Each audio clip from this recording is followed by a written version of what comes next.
Preface. Lest we forget.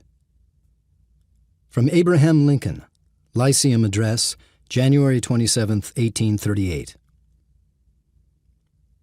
I do not mean to say that the scenes of the Revolution are now or ever will be entirely forgotten, but that, like everything else, they must fade upon the memory of the world and grow more and more dim by the lapse of time.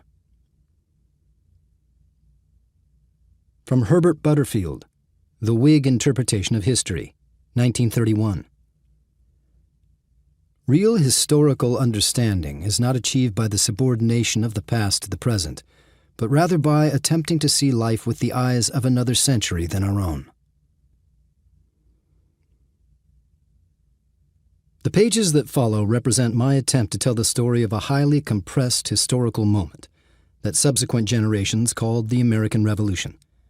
No one called it that at the time.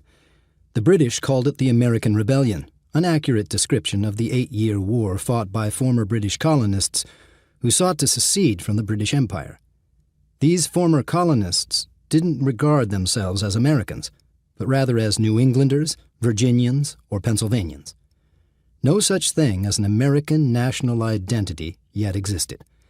The term they used to describe their war for independence was the cause, a conveniently ambiguous label that provided a verbal canopy under which a diverse variety of political and regional persuasions could coexist, then change shape or coloration when history threw choices at them, for which they were unprepared. Thus my title. Whether the cause was truly a revolution remains, over 200 years later, a controversial question. My former mentor, Edmund S. Morgan, liked to resolve the debate with a wink, defining a revolution as a sudden change in human affairs so traumatic that no one understood it, either at the time of its happening or thereafter.